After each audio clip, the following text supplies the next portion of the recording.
Geminis, welcome to your weekly Sidereal Astrology forecast. This is going to be for April 18th to the 24th of 2016. I'm Athen, and this is for Sidereal. If you are new to the channel, be sure to check out the link because the signs are different. All right, Gemini, so this week we have a lot going on. We have the sun shifting into Aries. We've got a lot of aspects with Venus. We've got Mars, who recently went retrograde, and a full moon this week. So let's go and look at this in terms of the beginning of the week for you. And really coming off of the previous weekend, because just last weekend we had Mars go retrograde, and then we're going to have Pluto going retrograde right at the very early part of Monday. So it's a lot of this reflective kind of energy, and here specifically it's on reflecting on your ideals, probably since Mars rules your 11th house, maybe reflecting on anything that you might be involved with involving networks or friends or group things, and reflecting on your routine too. And your work. Actually, this has been a big area because you've had Mars recently come in here, giving you that energy to cultivate your routine or your work, but now he's going retrograde, and he actually rules that house. So it's really emphasizing this reflection of the routine, reflection of the work this week. And this is going to be going on all the way through June, but there's definitely that shift compared to last week. And this is, again, also you can free up and really work on your routine. That's what Mars does with the being associated with your 11th house. He comes in and frees it up. And you can see the ideals with it. You can work on it. You can cultivate your routine and your work. Now, Pluto retrograde has been in your 7th house. And now Pluto is also associated with your 6th. So this is also emphasizing reflection on your routine. But specifically here, so that you can work on transforming your relationships, letting go of old energies, seeing where there might be some unconscious patterns that might be repeating in your life in terms of relationships that might need to change. Sometimes too with Pluto, where we have to draw the line in relationships to do the mutual thing or the right thing. All right, so whatever that's been, it's been going on for many years, but now for the next 6 months to kind of reflect on relationships, particularly with any deep psychological understandings about it, patterns about it, and where again you might have to make some change and draw the line in that sense. Now early in the week as well, Monday, Venus is going to be trining up to Saturn with her many aspects this week. So on Monday in particular, there's this development and developments on your spiritual peace, since Venus rules your 12th. All right, development of your spiritual self.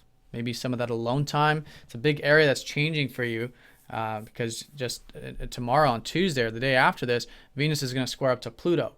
All right, so there's a lot of this transformation that's going to be changing with your spiritual self, making sure you're getting that alone time. But Monday is an excellent day for that stuff. Maybe do a bit of that reflection. And also what's changing too is your self-expression this week. Okay, but Monday, a good supportive time for that self-expression. You can probably find it quite grounded. In fact, maybe to tap into the playful, lighthearted aspects of life. Now, this is also that you can let go of and enjoy your productive life. Venus has been in your 10th house.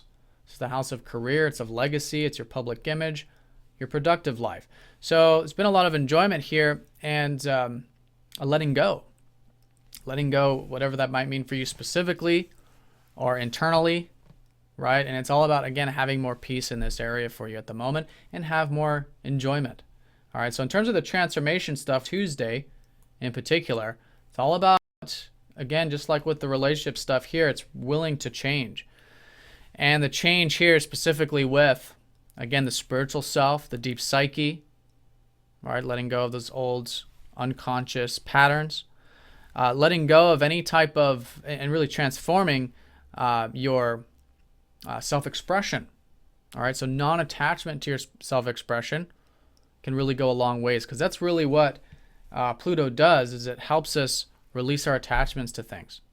Okay, and this could be in terms of your enjoyments of life, how you're expressing yourself, your interests, your passions.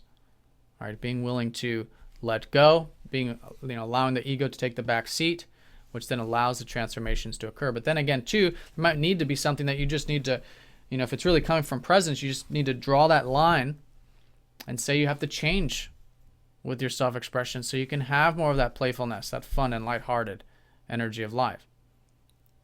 And maybe too with that productive life.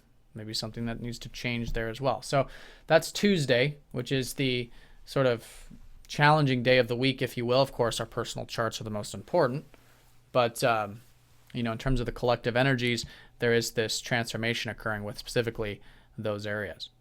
Now, as we go into the rest of the week, the North Node does trine up to your ruler Mercury, which is quite good. So you guys could be learning quite a bit. I think you've already been learning quite a bit, specifically about yourself, with Mercury up here in Aries. But this week specifically learning about yourself, I feel like, with the North Node trining up to your ruler, and perhaps even learning about the importance of your personal life. Maybe learning about home. Maybe there's something new you can take action with in terms of home. Maybe with your health as well. And I think just being open to learning about those areas will be key.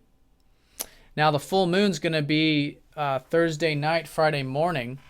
And so this is going to be another full moon in Virgo, your 4th house. So continuing to cultivate your home life. Continuing to cultivate your personal life. Maybe even your health, okay, which is that full moon energy. So it's all about enjoying it. It's all about fostering it. Okay, and so it's a good time, I think, with this high energy of the week to see if there's any insights, which there likely is with the full moon, in terms of where you want to see yourself with home, family, or health over the next 6 months. Because you're coming to a high point. You've come to a high point in terms of what you have been working on the past 6 months. But of this 12-month solar cycle, now you're in the status check and what you can do to continue to cultivate those roots in your life over the next 6 months. Now, the last aspect of the week does have Venus conjoining up to Uranus. So there's a bit of this freedom in the air over the weekend. And again, this is a freedom of this self-expression. Okay, could be quite freeing, in fact. Maybe something new interest, new enjoyment, maybe something new with your work or your career. It's good to mix things up with the work and career stuff, I think, over the weekend, the second half of the week.